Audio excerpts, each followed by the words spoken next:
வணக்கம். பைபிளை முழுவதுமாக வாசிக்கும் நம் லட்சிய பயணத்திற்கு உங்களை அன்புடன் வரவேற்கிறேன். இன்று நாம் யோசுவா நூலில் 1வது அதிகாரத்தை வாசிக்க இருக்கிறோம். இதுவரை நாம் மொத்த நூல்களில் 15.73% நூல்களை வாசித்து முடித்துவிட்டோம். இன்னும் சில நூல்களை முடித்தால் நம் பயணம் வெற்றிகரமாகும். இன்றைய வாசிப்பின் மூலம் அந்த இலக்கை இன்னும் முன்னோக்கி நகர்த்துவோம். வாங்க தொடங்குவோம். கானானை கைப்பற்ற யோசுவாவுக்கு அழைப்பு.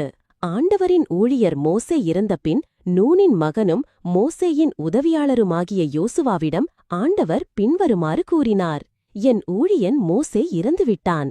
இப்பொழுது நீ புறப்பட்டு யோர்தானை கடந்து இந்த மக்கள் அனைவரோடும் நான் இஸ்ரவேலர்களுக்கு கொடுக்கும் நாட்டுக்குச் செல்.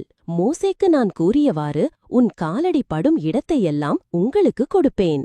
பாலை நிலத்திலிருந்து இந்த லெபனோன் வரையிலும் யூப்ரத்தீசு பேராறு தொடங்கி இப்தியர் நாடு முழுவதுமாக கதிரவன் மறையும் பெருங்கடல் வரையிலும் உங்கள் நிலமாக இருக்கும். உன் வாழ்நாள் முழுவதும் எந்த மனிதனும் உன்னை எதிர்த்து நிற்க மாட்டான். மோசேயுடன் நான் இருந்தது போல் உன்னோடும் இருப்பேன். உன்னை கைநகிழ மாட்டேன், கைவிடவும் மாட்டேன். வீறுகொள், துணிந்து நில்.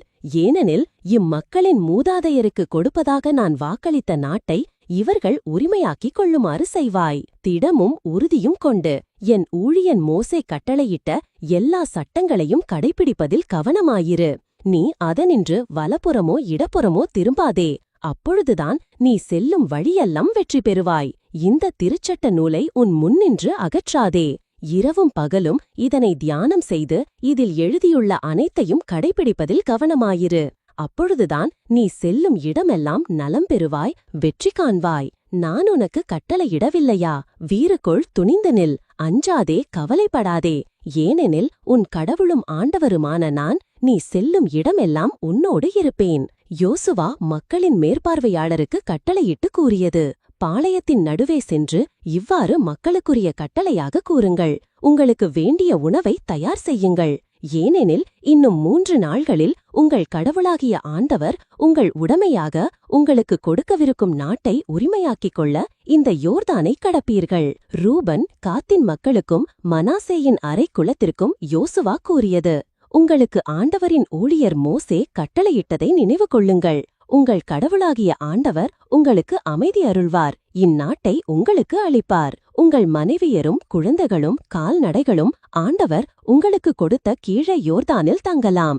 ஆனால் வலிமை மிக்க நீங்கள் படைக்களம் தாங்கிய போர் வீரர்களாக உங்கள் சகோதரர்களுக்கு முன்பாக கடந்து சென்று அவர்களுக்கு உதவுங்கள். ஆண்டவர் உங்களுக்கு செய்தது போல் உங்கள் சகோதரர்களையும் அந்நாட்டில் குடியேற்றி அவர்களுக்கும் அமைதி அருள்வார். அதுவரை அவர்களுக்கு உதவுங்கள்.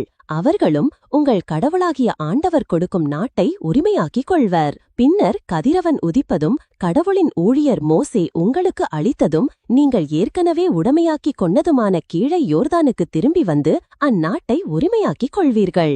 அவர்கள் யோசுவாவிடம்: நீர் எங்களுக்கு கட்டளையிடுவதை நாங்கள் செய்வோம். நீர் அனுப்பும் இடத்திற்கெல்லாம் நாங்கள் செல்வோம். நாங்கள் மோசேக்கு எல்லாவற்றிலும் கீழ்ப்படிந்தது போல் உமக்கும் கீழ்ப்படிவோம். உம் கடவுளாகிய ஆண்டவர் மோசேயுடன் இருப்பாராக. உம் வாய்மொழியை எதிர்ப்பவன் எவனும், நீர் எங்களுக்கு கட்டளையிடுவை அனைத்திற்கும் செவி கொடுக்காதவன் எவனும் கொல்லப்பட வேண்டும். வீறுகொள், துணிந்து நிற்பீராக. நாம் 1189 அதிகாரங்களில் 188 அதிகாரங்களை நிறைவு செய்துவிட்டோம். இன்னும் சில அதிகாரங்களை வாசித்தால் முழு பைபிளையும் முடித்துவிடுவோம். நாளை அடுத்த அதிகாரத்தை பார்க்க சந்திப்போம். நாள்தோறும் இந்த பயணத்தில் நீங்களும் பங்கேற்றால் பைபிளை முழுமையாக வாசித்து முடிப்போம். இது நம் வாழ்க்கையிலும் ஆன்மாவிலும் பெரிய மாற்றத்தை ஏற்படுத்தும். இந்த பயணம் உங்களுக்கு நம்பிக்கையும் சமாதானத்தையும் கொடுத்தால் இந்த வீடியோவை லைக் செய்யவும் சப்ஸ்கிரைப் செய்யவும் மறக்க வேண்டாம். பகிர்ந்து மற்றவர்களையும் இந்த பயணத்தில் சேருங்கள். நாளை மறக்காமல் வாருங்கள்.